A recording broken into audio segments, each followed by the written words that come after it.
I hate doing that. Good evening and welcome to our Monday, May 16, 2022 voting meeting of the Exeter Township School Board of Directors. Last night, the board met for an executive session to discuss personnel issues. Please rise for the Pledge of Allegiance. I pledge allegiance to the flag of the United States of America and to the republic for which it stands, one nation, under God, indivisible, with liberty and justice for all. Mr. Fike, can you please take roll call? Dr. Ann Herring. Here. John Fiddler. Here. Dr. Andrea Battler. Here. Dr. David Hemberger. Here. Jason Mell. Here. Timothy Morgan. Robert Quinter. Here. Julia Schaefer. Here. Allison Wilson. Here.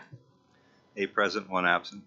Thank you, Mr. Fike. In addition to the 8 board members in attendance this evening, we're also joined at the table by our solicitor, Sharon Montaigne, and members of the school district administration, including Dr. Eric Flam, Director of Teaching and Learning, Mrs. Dawn Harris, Director of Pupil Services, Dr. Christy Haller, Director of Human Resources, and Mr. Brian Fike, who serves as our business administrator as well as our board secretary. We're going to begin with a recognition. Ben, are you here?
And so additional medical personnel could arrive. I'm sorry, Ben, is your mic on? I think it's not on. Is it on? Okay. Yeah, I'm being told online they can't hear it, there's- so sorry to interrupt.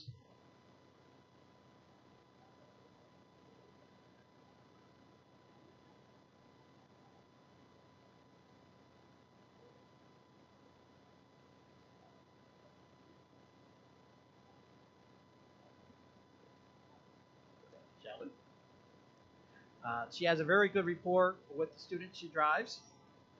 And this is not the first time this year that she actually has come to medical aid of either a student or a school district employee. Actually, earlier this year, she came to an aid of a fellow bus driver who needed medical attention. And like I said, her dedication over the last 20 years, it will be surely missed.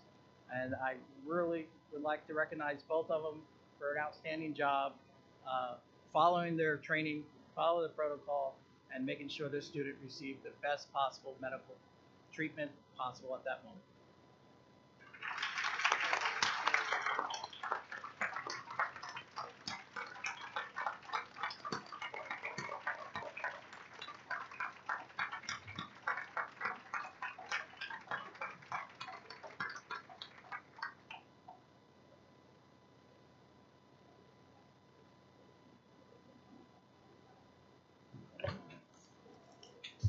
Thank you so much. I always know when my kid goes to school that he's in phenomenal hands, but to hear stories like this just reinforces that. Thank you for what you did. Oh, I'm getting choked up easily these days. Okay. Oh, please, absolutely.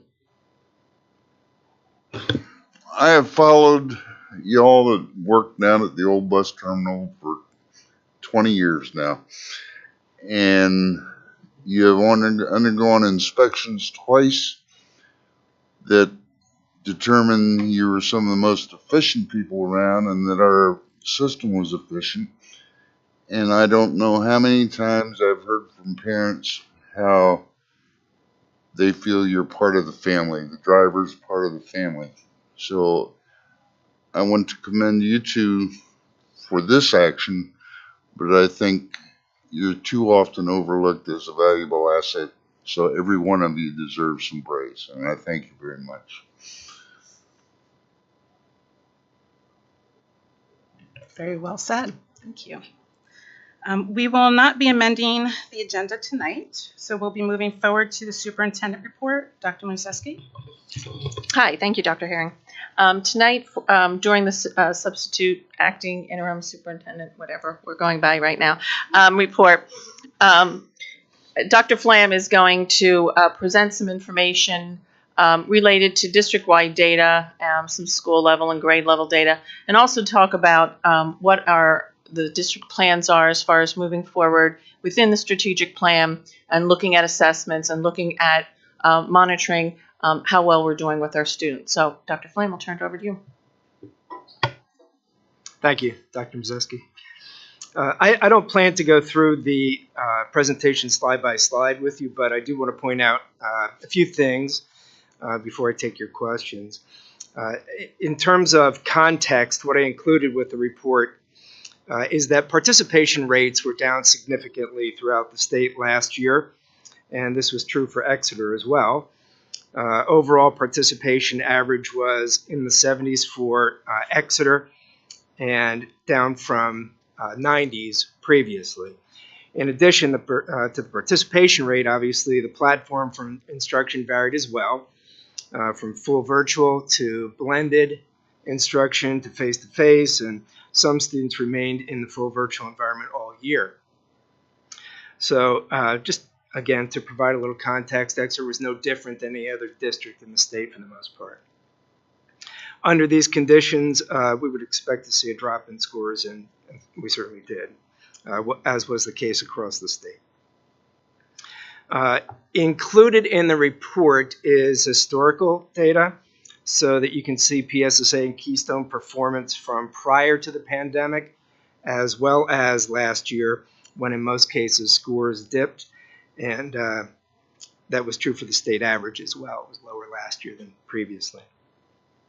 With regard to Keystone exam data, the data is based on the reported year's 11th grade cohort. So for 2021, these would have been students who were in 10th grade previously during the 2020 testing year. And the 2021 percentages represent students who scored proficient or advanced at any time prior to during or prior to their 11th grade year. Most students take the exams in 10th grade. In 2020, students who passed their Keystone class received a waiver. They were deemed proficient, but those numbers did not count in the percentages that you see in the report. The insufficient data for literature is common across the state and the county, again, because most students received the waiver and are not included in the calculation. In science, the number of students included in the calculation, though it was above the cutoff, was low. And the number of students included some transfer students who would have brought with them to Exeter scores from their previous school, any students who took the exam as 11th graders, which were very few, and any 10th grade students who failed biology and who took the winter Keystone exam. So it was not a large number of students at all, which certainly affected the scores. Some of the other schools give the Keystone exam in biology during ninth grade, in their ninth grade year. In algebra, it's kind of like the opposite, right? So in algebra, the percentage includes Exeter students who took the algebra exam prior to 11th grade, and we have quite a few students who take the algebra exam prior to 11th grade. In fact, we have some students who take the exam in 7th grade, some who take it in 8th grade, and some who take it in 9th. And most of the students who take the Algebra 1 exam in 7th or 8th grade score very well. There are high-flying math students. With regard to the Future Ready PA Index, I included the performance, the proficient and advanced performance on the PA Future Ready Index. The statewide average that's used in the Future Ready document, it's a little deceiving. So I wanted to point this out for you. And also, it's why, Mr. Martin, if you could put one of the Future Ready slides up, please. Doesn't matter which one. You'll see Exeter's scores at the top, and then underneath them, you'll see the PA Future Ready Index school-wide average. But what you'll notice, if you go through each of those slides, the Future Ready average is the same regardless of which school you're looking at. And the reason for that is because that statewide average is the average of all eligible test takers grades 3 through 11, including students who took PSSA or Keystone or PASA.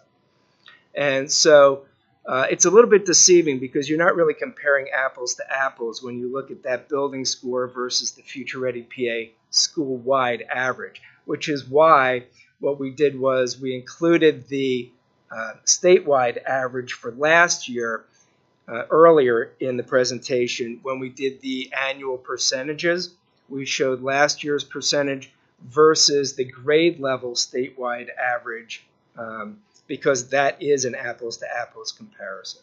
Okay, so I just wanted to point that out. Graduation rate I included as well.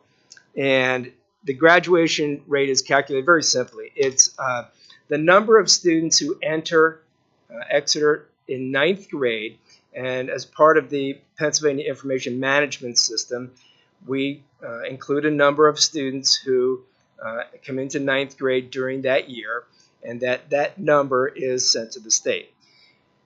The number of students 4 years later who graduate is also calculated and sent to the state in terms of the Pennsylvania Information Management System. So you simply take the number of students who graduated divided by the number of students who came in 9th grade, and that's your graduation rate. The graduation rate for Exeter increased last year to above 95%. So as Dr. Marzeski said, in addition to PSSA and Keystone data, the district is using Renaissance Star diagnostic data in grades kindergarten through 8, as well as benchmark assessment system data in grades K through 6. Also, the district is working to build formative and summative common assessments, is looking to include additional benchmarking resources, including the possibility of incorporating the classroom diagnostic tool. So, we want to build a robust system of in-district assessments in addition to our standardized assessments, because we know that standardized assessment data can be used for a variety of different reasons, but we really want good, solid, on-the-ground data to use in addition to that overarching statewide data. So we'll be using a variety of different data sources. One of the reasons we incorporated a continuous cycle of data review in the comprehensive plan is for this very reason. We want to look at the statewide data, certainly, but we also want to look at our common formative assessments, our curriculum-based assessments, and all data points that we can gather in-house in the district. So that's why, in addition to that continuous cycle of curriculum review, we've said that benchmark assessments would be included, as well as common assessments. So those are all part of our plan moving forward.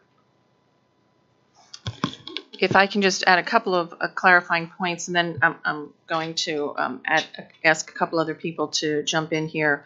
I'm not sure, I know Dr. Flam explained a little bit about the Keystone, but the Keystone is a little bit even more complex to completely understand. Dr. Flam was talking about the 11th grade cohort. So if you're not in education, which I see many of the people in the room are in education, but if you're not in education, you may not realize that when we get our Keystone data, it's the data for the tests of the current or the 11th graders for that year. So the tests, if the students are taking algebra Keystone in 9th grade and biology Keystone in 10th grade, those don't show up in that year's data.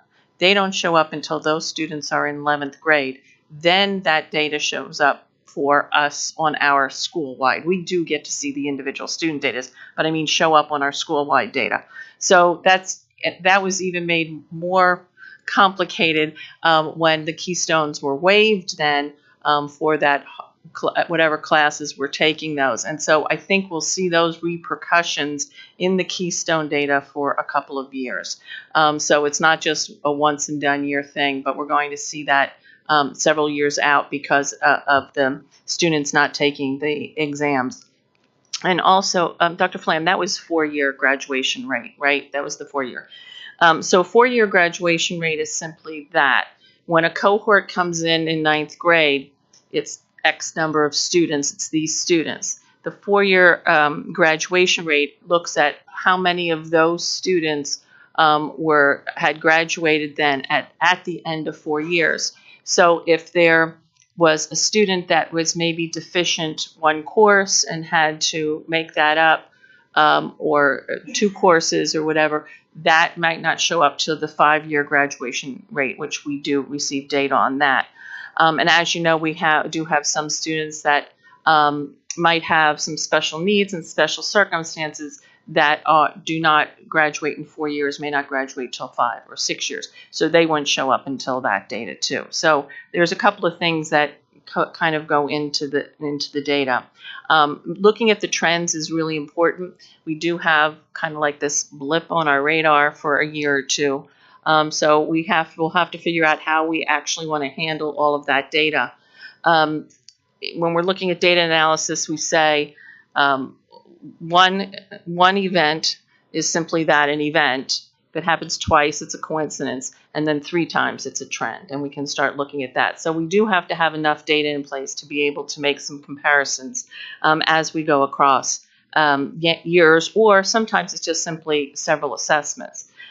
What I think the most important part of this academic data piece is actually this slide, because if we were to say, okay, the PSSAs are a once and done thing, they're not really, we don't have some valid data on this, we're not even sure if our Keystones are going to be valid because of some of this for a year or two, then how are we going to monitor our progress?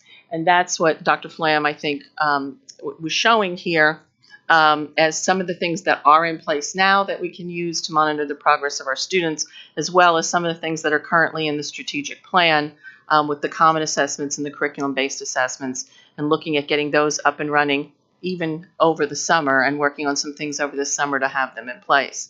So that's just a little bit more information maybe than you needed about all of that. But I'm a data person, so I could go on forever. This is our academic data. As we're coming off the pandemic, I say that hesitantly, but hopefully, and looking to get back to some type of situation that's similar to what we had pre-pandemic. We talk about learning loss and we talk about our academic pieces, but we've also talked a lot about how we have struggles, especially with our students coming back and kind of getting back into the socialization, the emotional pieces. We talked about some mental health pieces too. So when we talk about assessments and looking at our students, we have not only academic ones in place, but we have also one that address those social, emotional, and mental health issues. And I'm just going to ask Mrs. Harris to just speak briefly about some of those for tonight. Did you say briefly on purpose, Dr. Mrzeski? Yeah. So, joking with Dr. Museski because I could talk to you for hours about this. But we are, as you know, doing a lot of work in the area of mental health and in pupil services. And I just wanted to highlight two pieces of assessment since Dr. Flynn was speaking about assessments this evening. The assessments that we're utilizing, screening tools that we're utilizing in the district right now as it relates to at-risk behaviors and mental health. So, this year, we administered the PAYS survey, which is the Pennsylvania Youth Survey, in grades 6, 8, 10, and 12.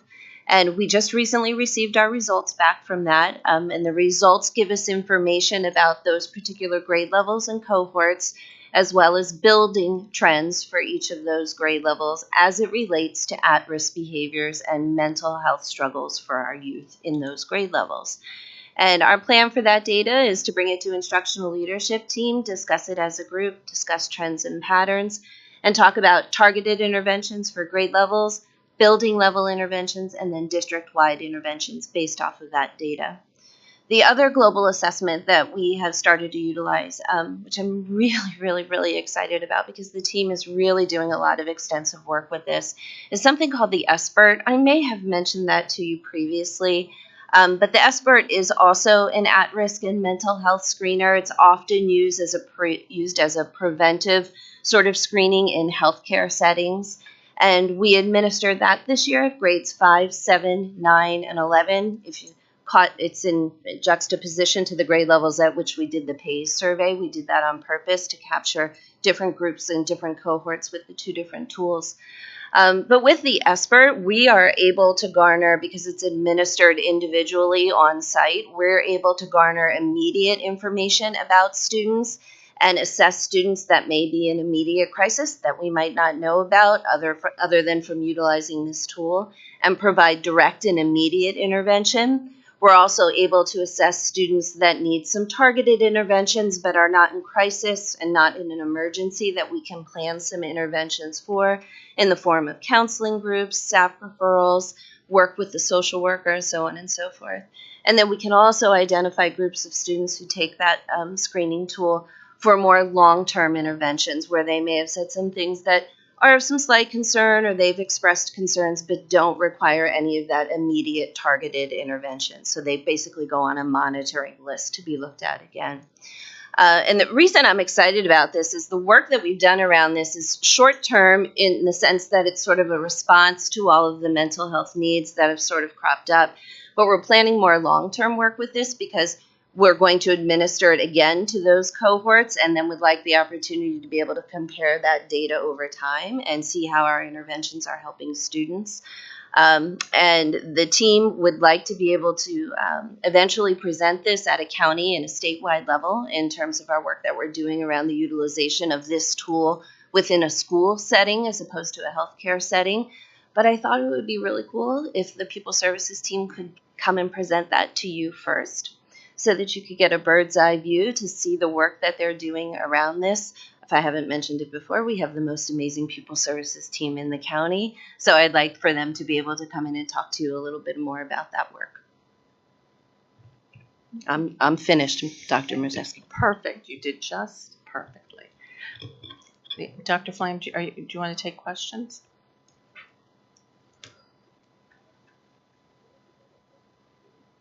Jason, do you have a question?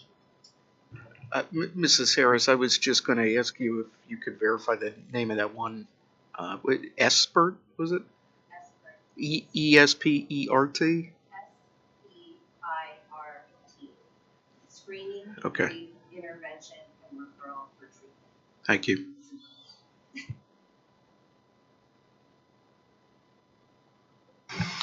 I had a question for Dr. Flam in regard to the student data on the PSSA. I noticed the way we kind of look at the data, it's kind of a snapshot of, a particular grade level. And I wonder whether we've ever done and put together, and I think it's not too terribly complicated, so I'd be surprised if we don't do it, sort of a cohort analysis over the years, so we can see some longitudinal trends. Yes. Of how students are performing in a particular group, like the class of 2022 or 23 and so on. So do we those sort of things, and is that the kind of information the board would be able to take a look at some point as well? We have done that and can do that. Okay.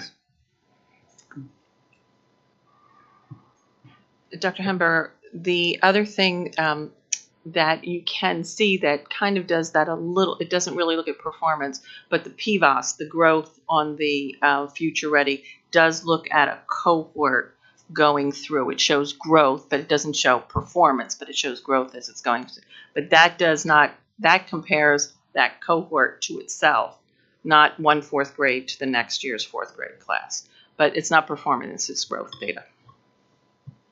And I know that this particular year or two has really thrown a real monkey wrench into the whole process. And so really looking at some of these years, we may come up with some false conclusions. So I know we have to be very careful about that. But I think it's just still helpful anyway to look at it from a number of different dimensions. I mean, you talk about specific cohorts, you talk about grade level trends, but there are so many ways you could disaggregate data and come up with different interpretations.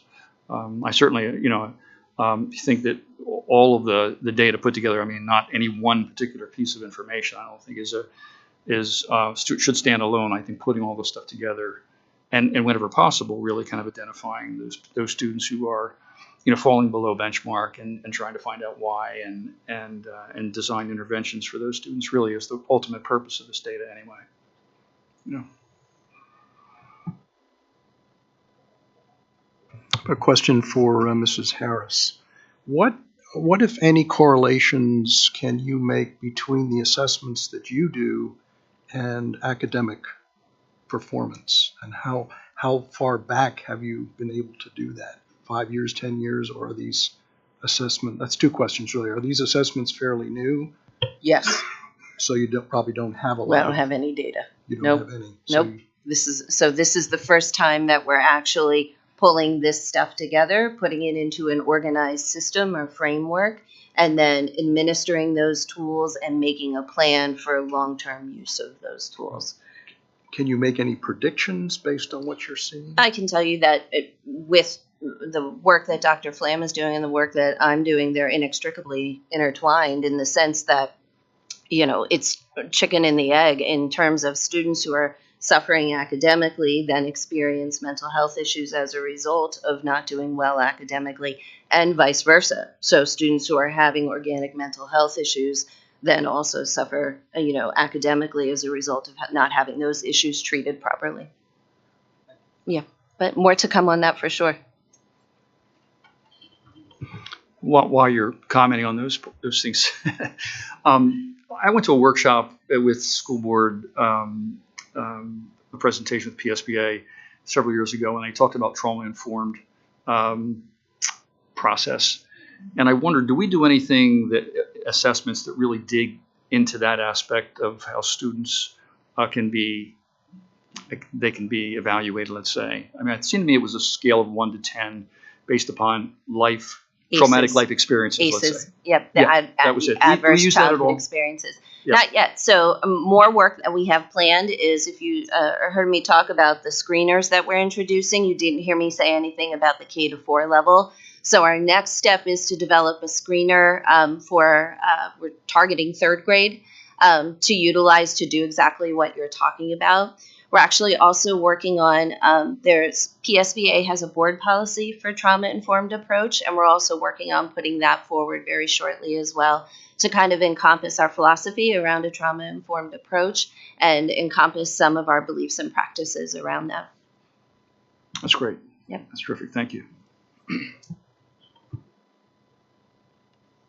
Any other questions? I have a question. We have, all of our clubs and activities at the high school, and we had talked a little bit about the needs right now of socialization, mental health issues, emotional behaviors. Have we had an increase or decrease or kind of the same after the pandemic with our clubs and activities? Great question. I don't know the answer. We'll have to get that information from the building administrators. It's a really good question.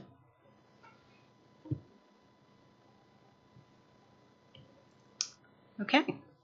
Thank you, Dr. Flam, and Mrs. Harris, and Dr. Cindy. Appreciate that. At this point, we would be moving forward with public comment, but no one signed up. So we'll move on to the next item. Board meeting minutes. If there's no objection, we'll adopt a motion to approve meeting minutes from last month's school board meetings, April 5th, 2022 Committee of a Whole meeting, and April 19th, 2022 board voting meeting. Are there any objections? In hearing none, the minutes are approved. On to the treasurer's report. If there's no objection, we'll adopt a motion to approve the April 2022 treasurer's report and payment request dated April 20, 2022, May 16th, 2022. Are there any objections? Hearing none, the treasurer's report is approved. Move forward to committees. Education Committee. Mr. Fidler? Thank you, Dr. Hearing. The enrollment report is attached to the agenda. No action needed on that. We also have a consent agenda.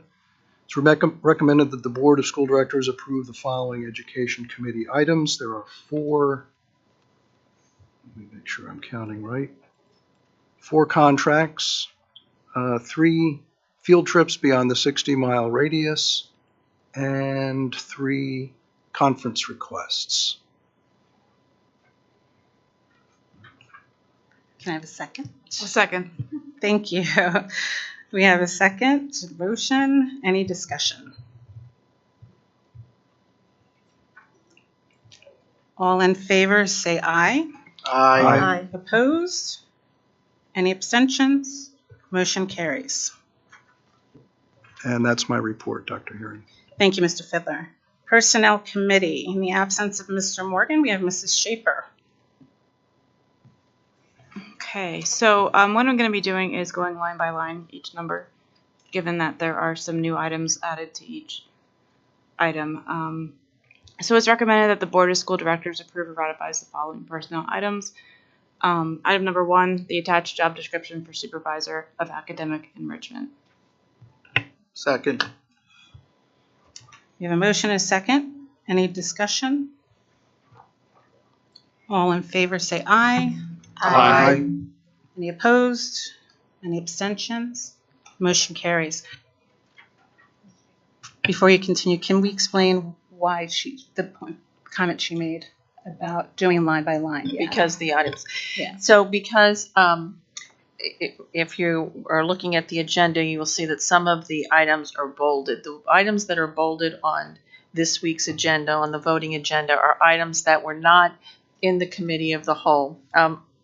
Obviously, personnel is impacted greatly by that because a lot happens in 2 weeks in a school district. So the ones that are not bolded are those that were on the committee of the whole agenda. The ones that are bolded are the ones that were added since that time, and therefore we wanted to make everybody aware of that. Thank you. Okay, it is recommended that the Board of School Directors approves or ratifies the following personnel items: resignations A through B for administrative staff, A through F for certified staff, A for support staff, and A and B for food services. Second. Okay, we have a motion and a second. Any discussion? All in favor say aye. Aye. Opposed? Any abstentions? Motion carries. It is recommended that the Board of School Directors approves or ratifies the following personnel items: retirements listed under number 3, A, and support staff, A and B. Second. Okay, we have a motion and a second. Any discussion? All in favor say aye. Aye. Aye. Any opposed? Any abstentions? Motion carries. It is recommended the Board of School Directors approves and ratifies the following personnel items: appointments, certified staff, support staff, extracurricular staff. We have a motion and a second. Any discussion? All in favor say aye. Aye. Any opposed? Any abstentions? Motion carries. It is recommended the Board of School Directors approves or ratifies the following personnel items. Change of status number 5, certified staff and support staff. Second. We have a motion and a second. Any discussion? All in favor say aye. Aye. Opposed?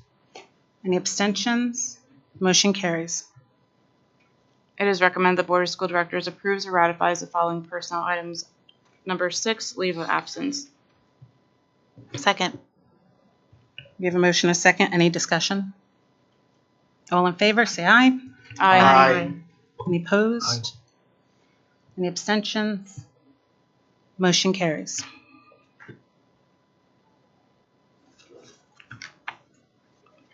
It is recommended the Board of School Directors ratifies or approves or ratifies the following personnel items. I'm going to leave out number 7, and we're going to vote on number 8, 9, and 10 at this time. Second. We have a motion and a second. Any discussion? All in favor say aye. Opposed? Any abstentions? Motion carries. It is recommended that the Board of School Directors approves or ratifies the following personnel items. Number 7, which is the attached list of extended contracts. Second. We have a motion and a second. Any discussion?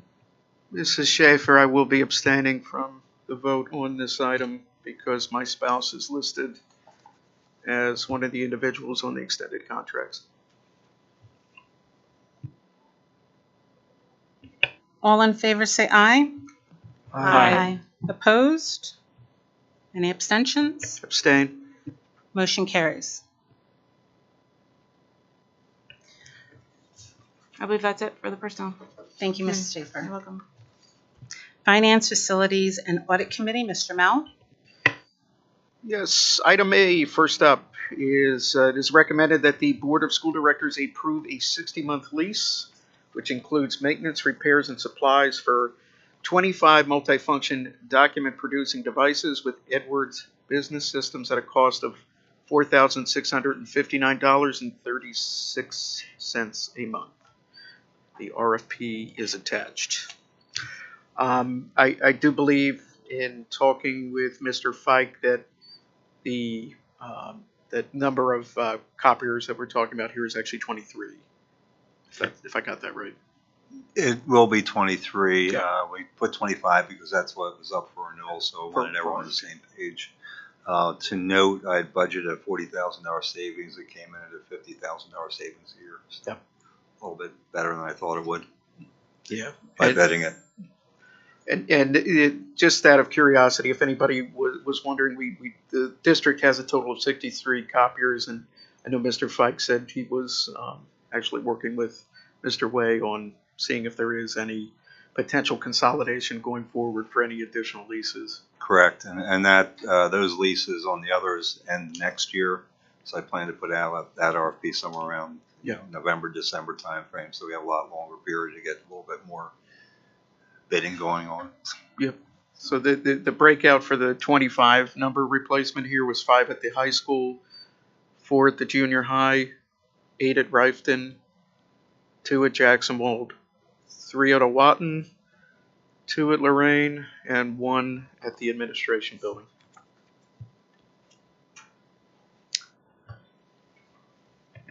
Oh, Can I have a second on that? yeah, somebody. Second. Thank you. Sorry. It's okay. Went right into it. I didn't want to interrupt you. No, thank you. We have a motion and a second. Any discussion? I have a question. So is this monthly cost? Does this include the cost of all copies at the 500,000 rate per month estimated? That includes the cost of everything except paper. Do you know what the monthly cost of paper is? I think you actually you did send that to me, Brian, I believe. Yeah, which is, well, I did send you what we're paying $22.50 a case this year. Yeah. The bids just came in next year at $38.25 a case for the first 6 months, and $48.25 a case for the second 6 months. Yeah. And I believe we used about 800 cases.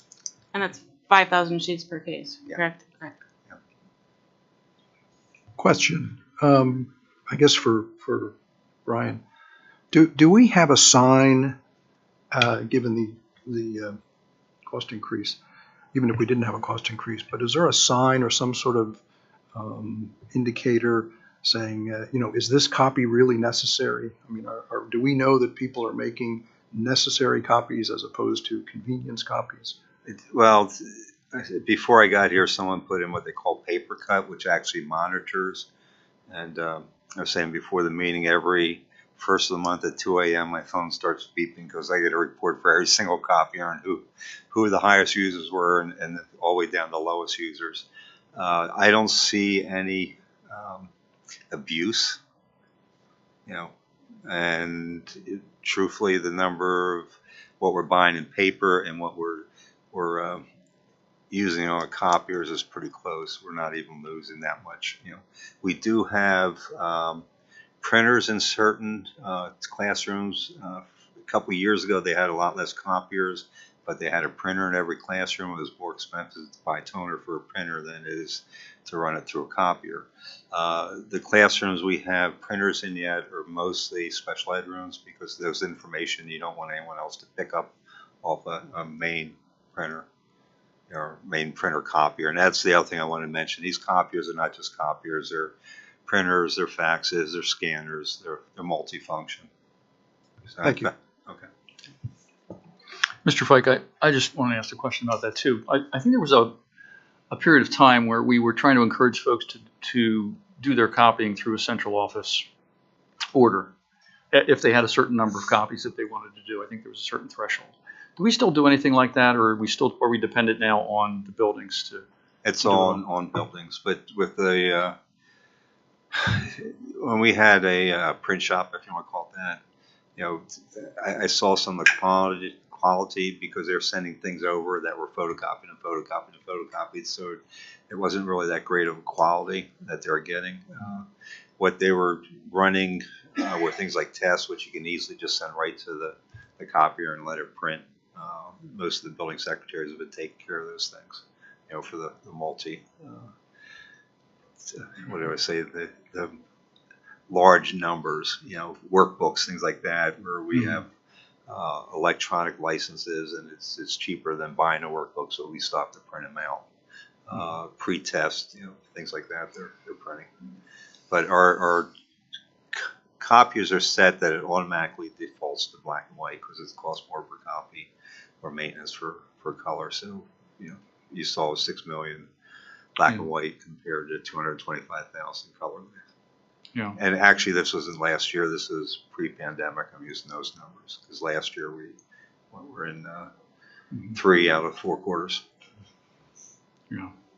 Well, I think the central copying concept is used primarily to try to reduce or eliminate the building copiers to as much as possible and eliminate those separate contracts because they are so expensive. I mean, you can see what the costs are, here. And although I think part of the failure is that it's just so difficult to implement.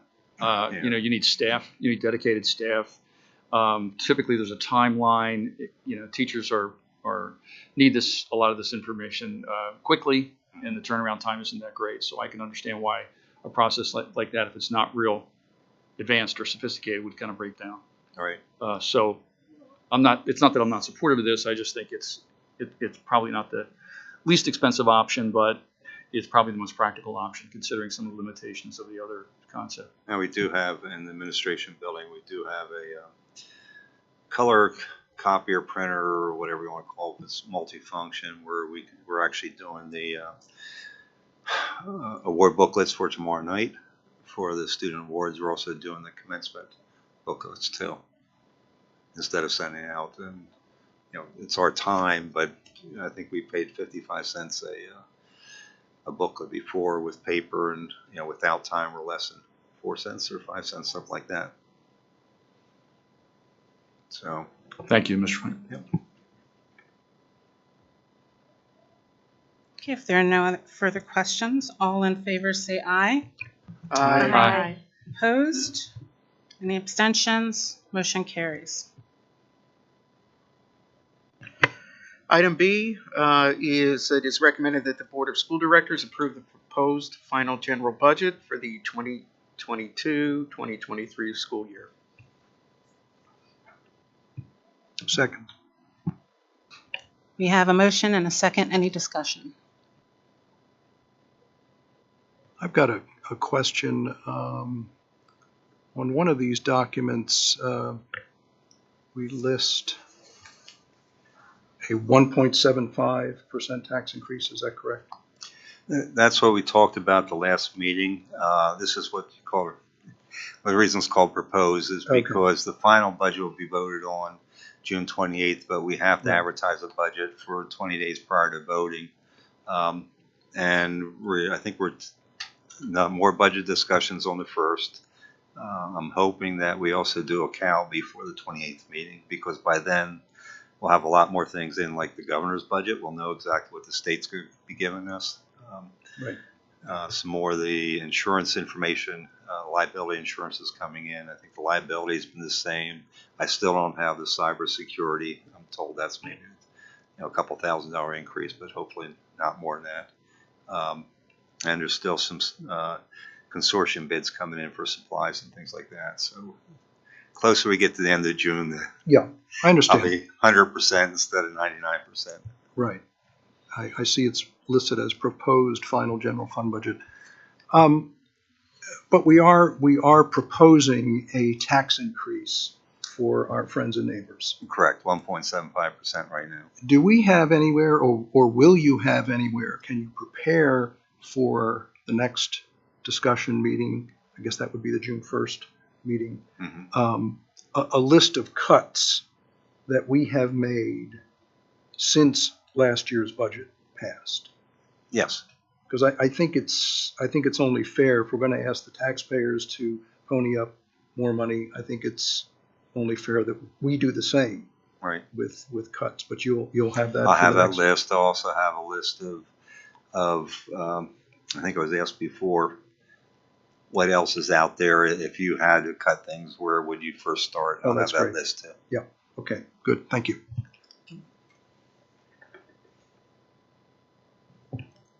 Okay, if no further discussion, all in favor say aye. Aye. Any opposed? No. No. No, sorry, that was me too. Should we do roll call? 3. Yes.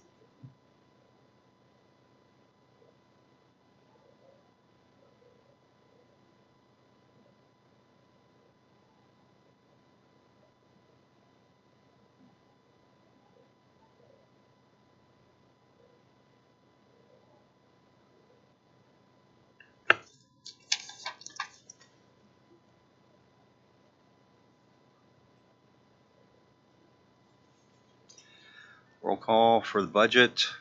Dr. Andrea Battler, No. John Fiddler, Yes. Dr. Ann Herring, No. Dr. David Hemberger, Yes. Jason Mill, Yes. Robert Quinter, Timothy Morgan's absent, Julia Schaefer, No. Allison Wilson, Yes. 5-3, motion passes. Thank you, Mr. Fike.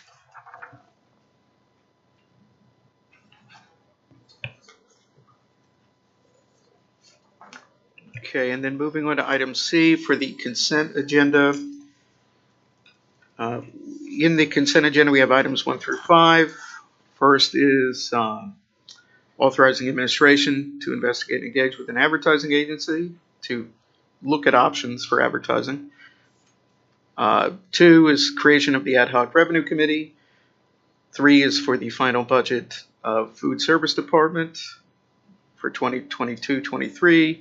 4 is the 22-23 capital projects fund budget, and then 5 is budget transfers. I'll second.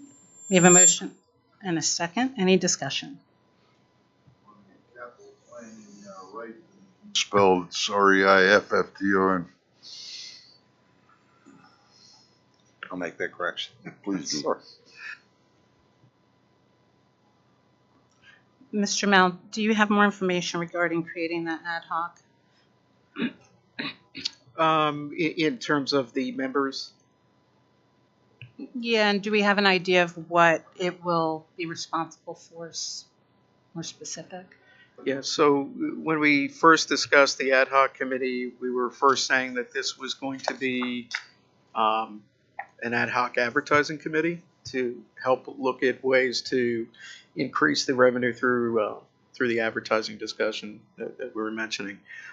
Later on in discussions of the CAL meeting, we had mentioned other ways to potentially increase revenue. I know Brian had brought up the soda contracts. I think that was up there, but there were some other ideas that were floated around, and we decided to generalize this as a revenue committee to seek ways of increasing the revenue overall.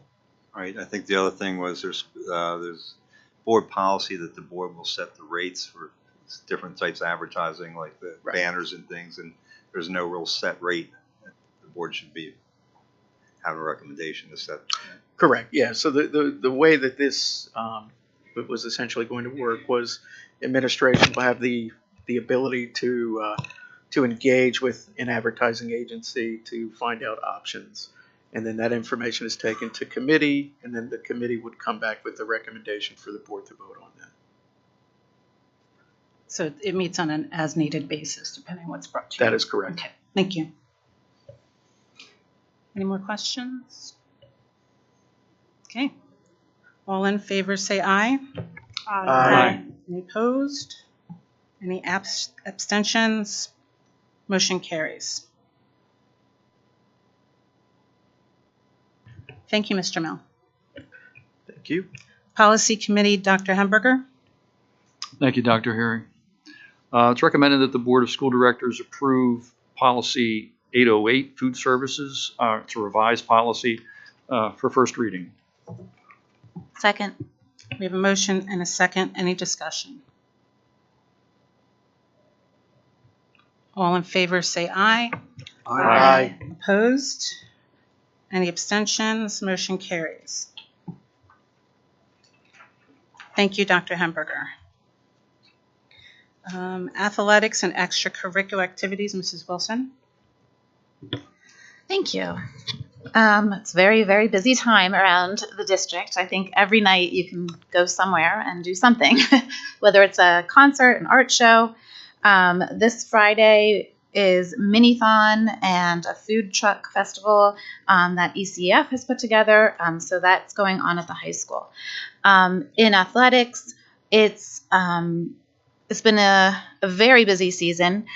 We had 5 different teams participate in counties: the baseball team, the softball team, the volleyball team, boys lacrosse, and track athletes. The boys baseball team and the girls softball team are still playing in the counties, and the softball semifinals will be this Wednesday against Twin Valley at Lions, and the baseball semifinals will be Tuesday evening at 7 p.m. at First Energy Stadium against Muhlenberg.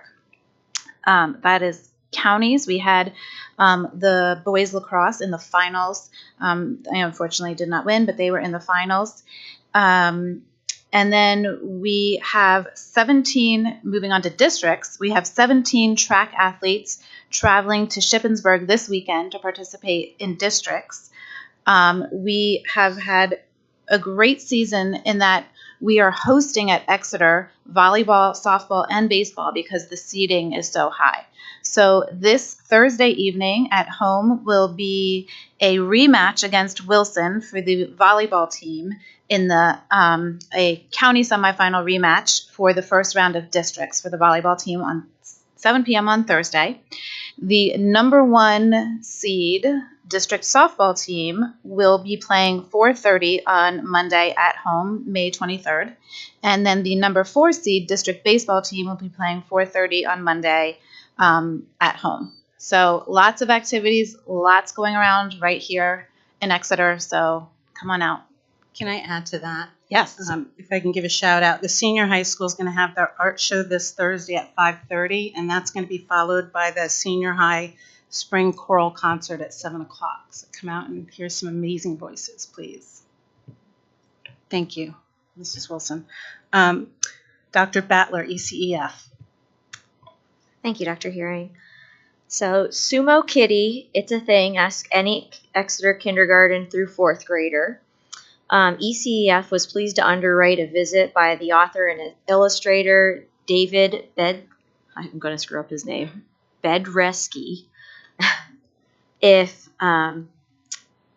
Anyways, sorry. So I took in one of his presentations and at Awatin Creek, and he was fabulous. He had these kids engaged. He was doing things on he does all of his artwork on his iPad and showing them different things. Honestly, this gentleman was fabulous. Funds for this author visit were earmarked in 2019 through EITC funds. So we were excited to finally get the visit on the books. Mr. Bedreski visited all 3 K-4 buildings at the end of April, and it was a great experience for students and staff. This Friday is our food truck festival outside Don Thomas Stadium at the high school's back parking lot. The event runs rain or shine from 4 to 8 p.m. We will have food trucks, vendors, local talent like DJ Ryan Thomas and magician Ryan Parsons, the art bus for kids' crafts, face painting. Many local organizations will also be hosting a table of their own, like North Star UMC. And our dunk tank has some very dunkable principals, administrators, and teachers with donations from the dunk tank going to a project in the school district. So don't cook that night. Come out and enjoy the fun. It's sure to be a great start to the summer. And that's all I have for ECF right now. Thank you very much. BCTC Joint Operating Committee, Mr. Fiddler. Nothing to report beyond the JOC briefs, which you've already received, and the next meeting of the JOC will be Wednesday of next week. Thank you. Dr. Herring, can I add to that? So BCTC is having their graduation on May 31st at Santander. Mm-hmm. Thank you. Wonderful. Okay, Dr. Hamburger, can you cover BCIU Board of Directors and Legislative Liaison? Will do. First of all, BCIU, I just wanted to report on the 50th anniversary press event that was held at the IU back in April 21st, and it was a really kind of exciting event, memorializing the 50 years the IU has been operating here in the county with a lot of memories. There were 3 former executive directors that were in attendance at the meeting. There was a PDE deputy secretary who was Sherry Smith. There were elected officials that included our own Berks County commissioners, county legislators in Harrisburg, and even a representative in Washington, D.C. was there. Just a real special event. Mr. Quinter was there. That made it special as well. Mr. Quinter was a former vice chair on the board for many years, and Dr. Mrzeski was there as well, representing our superintendents, as were all the other superintendents in the county. So it was a really special event. Just want to acknowledge that, and the great work that the IU does. The next BCIU board meeting is this Thursday, May 16th. Nothing special at that meeting, just a regular board meeting back to the next 50 years. In terms of legislative report, I do want to comment on some recent legislation that was passed in the House. Every year, a few people in the legislature try to bring back this idea of vouchers, and this is where there's an attempt to give public dollars back to pay tuition for private and religious schools. And House Bill 2169 is this latest iteration. This is the latest attempt at an education voucher program in Pennsylvania. The bill passed the House in late April. Now it's headed to the Senate for a final vote. And this is a bill that will take millions of dollars of state funding from public schools where students really need it the most, and giving it to private religious schools without any accountability for how the money would be spent. The vouchers would be used to pay tuition at private religious schools or diverted to other expenses like higher education, tutoring, textbooks, curriculum, hardware, internet services, and that sort of thing. So I did send to the board today a position paper from what I would call the P groups in Pennsylvania, PSBA, PASBO, PSEA, all of the Pennsylvania advocacy groups for education. They've all come out in opposition to the bill. They're encouraging their membership to contact their state legislators to vote in opposition to the bill. And I've contacted Senator Schwenk's office and asked for her support in saying no to this particular House bill, which really is not doing any favors at all to public education in Pennsylvania. So that's all for my report. Thanks, Dr. Heron. Thank you. Township Liaison, Mr. Mel? Yes, Dr. Herring. I believe since the last update, there's been a number of changes that have occurred at the township. There were 2 supervisors that had resigned. There were vacancies. Interviews were conducted for those 2 vacancies this past Thursday. I believe there were 7 candidates. I believe the anticipation is that the 3 supervisors that are on the board now would be voting on filling those vacancies at their next meeting on the 23rd. There should also be a new interim township manager that had started today, although I haven't heard anything new from that. But my understanding it's a firm called Keystone Management Solutions that they have temporarily hired someone to work as that interim township manager. So as soon as I find out more about that, I will update the board.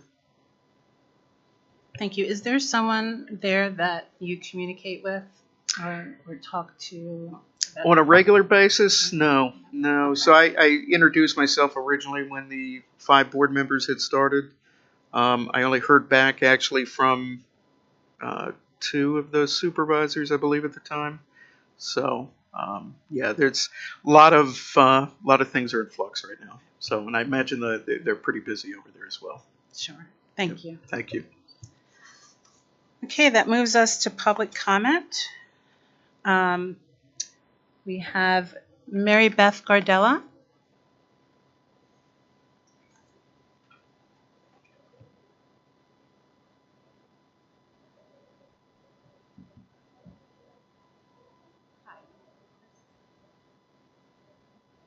Says bring him here. Like real close? I can't get any closer.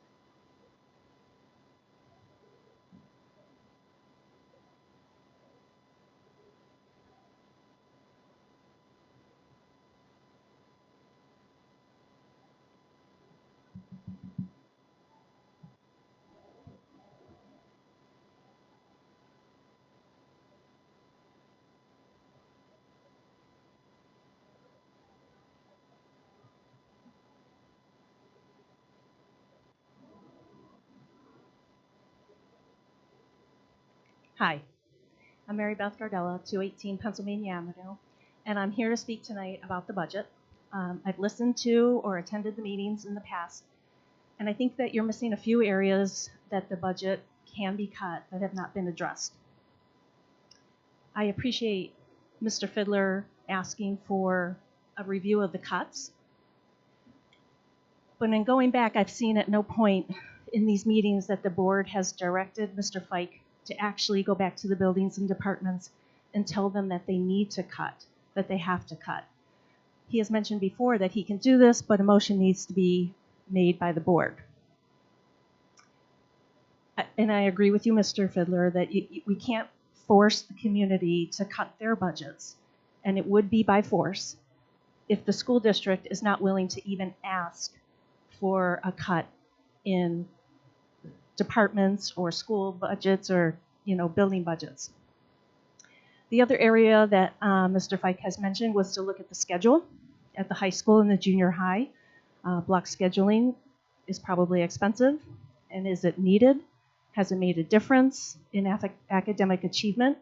Can we reduce costs by reverting back to a 6 or 7 day period? Can the community see a motion to review this area? The third area he mentioned is to look at class sizes. If I'm remembering correctly, we have a 14-to-1 student to teacher ratio, and perhaps we can add more students to classes. Maybe not in the lower L, like kindergarten or first and second grade, but certainly looking at other grades. Can the community see a motion from the board to review this option? We have a hole in the budget. It's big. And in the past, we've just keep kicking the can down the road. And it's time to really, make the hard choices. We're holding the community hostage to tax increases every year, and we really can't afford it. The seniors in this community cannot afford it, especially with inflation going up, food prices, gas prices, everything is going up. Taxes should not. We don't have a budget problem, we have a spending problem. I've said this before. I've also asked before that with declining enrollments, do we need 2 elementary schools within a mile of each other? Can we make some class adjustments and close a building, even if it's temporary? I know these are weighty issues, but it's what we need to do because we're going to be back here next year looking at another tax increase. Thank you. Thank you, Mrs. Gardella.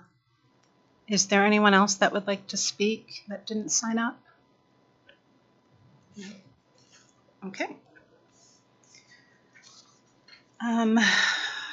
Here's where we move on to board comment.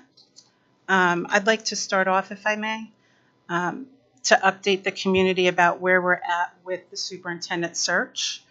Monday and Tuesday last week, we were able to interview 7 of the 8 candidates we invited for first round interviews. Of the 7 we have interviewed, we've invited 3 to move forward to round 2 interviews, which will be held this Wednesday. I also want to thank everybody that came out tonight. There are a lot of people in blue, and I appreciate you all being here. Is there anybody else on the board that would like to make a statement? I'd just like to make a comment regarding our retirements. I did fail to mention that during the personnel committee. But Ms. Claire Chaka, she served 1 year of service with Exeter as a certified behavioral analyst. Also, Mrs. Susan Hawes, 32 years of service to our district and our cafeteria. That is commendable and amazing. And also, Donna Napoli, 9 years of service to our superintendent over the years. So I think that's, amazing that she's retiring, and we're going to miss her very much. So thank you, everyone, for your services, and happy retirement. I would be very interested in the public providing recommendations as to what we're going to do with either the 400 or the 500 people if we close one of those elementary schools. I would also like to know where the basis of requesting of the block scheduling is. It's been in place for almost 10 years now, and I understand works very well. So if you have some data rather than opinions to provide, I would be very interested, and I'll look into those things.